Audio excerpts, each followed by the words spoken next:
Supreme court CM Chandrababu Naidu గారికి భారీ shock ఇచ్చిందని చెప్పాలండి. మన మామూలు షాక్ కాదు, భారీ షాకే. ఎందుకంటే ఆ సుప్రీంకోర్టు ఇచ్చిన తీర్పు ఏంటంటే క్రైస్తవ మతంలోకి మారితే ఎస్సీ హోదా రద్దు అయిపోతుంది అనే ఒక తీర్పునైతే కనుక సుప్రీంకోర్టు వెలువరించడం జరిగింది. దాని తర్వాత నిజంగా చాలామంది దళిత క్రైస్తవుల్లో ఏంటి వేరే వేరే కులాల్లో ఉంటూ క్రైస్తవులుగా చలామణి అవుతున్న వాళ్ళు చాలామంది కూడాను ఒక అలజడి అయితే క్రియేట్ అయింది నన్ను అడిగితే కనుక. ఎందుకంటే మరి ముఖ్యంగా సీఎం గారికి చంద్రబాబు నాయుడు గారికి అయితే కనుక భారీ షాక్ అని చెప్పాలా. ఇదేంటిది, క్రైస్తవ మతంలోకి మారితే ఎస్సీ హోదా రద్దు చేస్తానని తీర్పు వెలువడడంతో చంద్రబాబు నాయుడు గారికి షాక్ ఎందుకు అని అనుకున్నారా? చెప్తాను. నేను చెప్పే ముందు నాది రిక్వెస్ట్ ఉంది. ఫస్ట్ లైక్ చేయండి. వాస్తవాలు ప్రజల్లోకి చేరాలంటే మీ బాధ్యతగా మీరు లైక్ చేయండి. కొత్తగా మన ఛానల్ చూస్తే పక్కాగా సబ్స్క్రైబ్ చేయండి. మీ అమూల్యమైన అభిప్రాయాన్ని కామెంట్ రూపంలో తెలియజేయండి. ఎందుకు చెప్తున్నారంటే కనుక భారత రాజ్యాంగం కల్పించిన షెడ్యూల్ కులాలు ఎస్సీ రిజర్వేషన్ ప్రయోజనాలను కేవలం హిందూ, సిక్కు, బౌద్ధ మతస్థులకు మాత్రమే పరిమితమని, కాబట్టి దేశ అత్యున్నత న్యాయస్థానం మరోసారి స్పష్టం చేసింది. ఇప్పుడు మీకు రిజర్వేషన్లు ఇచ్చామంటే ఆ కులం కాబట్టే మీకు రిజర్వేషన్లు ఇచ్చాం. మీరు వేరే కులాన్ని మీరు పాటిస్తే కనుక, వాళ్ళ ధర్మాలను పాటిస్తే కనుక మీకు అవి రద్దు అయిపోతాయి అని క్లియర్గానే చెప్పింది. ఇప్పుడు చంద్రబాబు నాయుడు గారి ప్రభుత్వం ఎలక్షన్లకు ముందు ఎన్నికల హామీల్లో భాగంగా ఏమిరా మిమ్మల్ని మేము దళిత క్రైస్తవులుగా గుర్తిస్తాం, ఎస్సీలను దళిత క్రైస్తవులను ఎస్సీలుగా గుర్తిస్తాం అనేది కనుక చంద్రబాబు నాయుడు గారు స్వయానే చెప్పడం జరిగింది.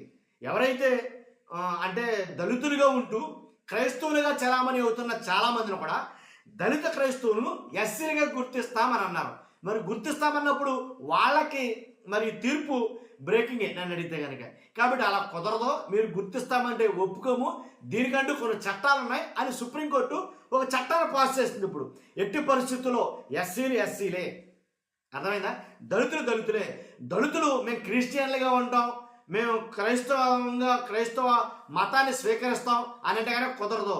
మీకు ఏవైతే లబ్ధి పొందుతున్నారో ఎస్సీలుగా ఉండి ఏదైతే రిజర్వేషన్లు కల్పిస్తున్నామో, అలాగే ఎస్సీ ఎస్టీ అట్రాసిటీ రక్షణ ఏదైతే మీరు దాని ద్వారా పొందుతున్నారో అవన్నీ మీరు కోల్పోవాల్సి వస్తుంది.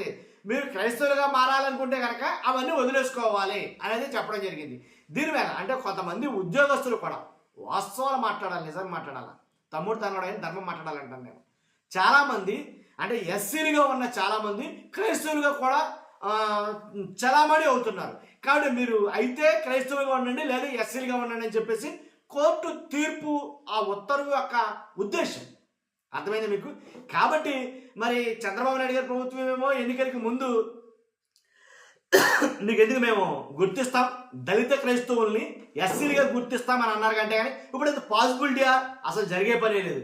దళిత క్రైస్తవుల్ని ఎస్సీలుగా గుర్తించడం కుదరదు అని కర్రాఖండిగా తెగేసి చెప్పేసింది సుప్రీంకోర్టు.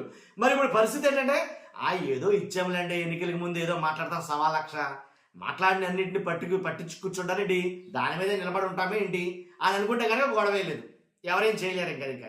కాబట్టి హామీ అయితే ఇచ్చాం కదా, దాని మీద ఏమైనా ఫైట్ చేస్తామా అని అంటే కనుక ఎలాంటి ఈ తీర్పు వెలువడిన తర్వాత, అత్యున్నత న్యాయస్థానం నుంచి తీర్పు వెలువడిన తర్వాత ఎలాంటి స్టేట్మెంట్ కానీ ఎలాంటి ప్రకటన కానీ చేయలేదు గౌరవ ముఖ్యమంత్రి గారు కావచ్చు, ఇంకా మిగిలిన వాళ్ళు కావచ్చు. అంటే దాని అర్థం ఏంటి, ఆ విషయాన్ని మర్చిపోయారనా? అంటే ఇచ్చిన హామీని మర్చిపోయారనా? కానీ దళిత క్రైస్తవులు ఎస్సీలుగా గుర్తిస్తామన్నారుగా, అది ఎంతవరకు వచ్చింది, అది ఏమయ్యింది, ఇప్పుడు తీర్పు ఎలా వచ్చింది అని అడిగితే ప్రశ్నలు వేటికి సమాధానం లేవు.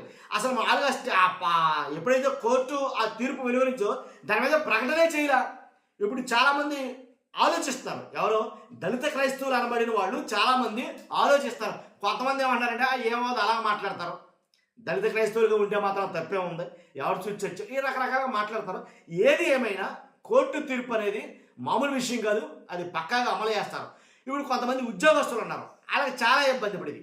ఉద్యోగస్తులు ఏంటంటే వాళ్ళు దళితులు, ఆ దళిత ఏదైతే కార్డు ఉందో, ఆ రిజర్వేషన్ ఉందో, ఆ రిజర్వేషన్ ద్వారా వాళ్ళు ఉద్యోగాలు పొందిన వాళ్ళు ఉన్నారు. కొంతమంది దళితుల్లో దళిత రిజర్వేషన్ ద్వారా ఉద్యోగాలు పొందిన వాళ్ళు ఉన్నారు.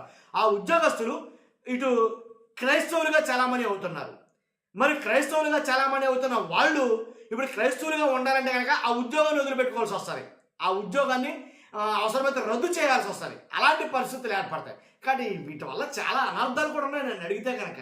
కాబట్టి మరి ఏం జరుగుతుందో ఏం జరగబోతుందో రానున్న రోజుల్లో మీరు దీనిపైన ఎలాంటి యాక్షన్ తీసుకోబోతారో ఏంటో తెలియదు. కానీ మొత్తానికి కోర్టు ఇచ్చిన తీర్పు అయితే కనుక సామాన్యమైనది అయితే ఏం కాదు. కాకపోతే ఆ ఎస్సీ అట్రాసిటీ రక్షణ పొందుతున్న వాళ్ళు, అలాగే ఆ రిజర్వేషన్లు అనుభవిస్తున్న వాళ్ళు, వాళ్ళకు మాత్రమే ఒక పరిధి గీసింది, ఒక బార్డర్ పెట్టింది. కానీ వాళ్ళకు మాత్రమే అని పక్కాగా చెప్తుంది. దీని మీద ఏం జరుగుతుందో రానున్న రోజుల్లో చూడాలి. ఎస్సీలందరూ, దళితులందరూ సంఘటితమై దళిత క్రైస్తవుల్ని ఎస్సీలుగా గుర్తించాలని ఏమన్నా మరి దాని మీద ఏమైనా చేస్తారో ఏంటనేది చూడాలి. మీ అభిప్రాయం అంటే ఎస్సీ కామెంట్ రూపంలో తెలియజేయండి. ఫస్ట్ అయితే లైక్ చేయండి. Thank you very much.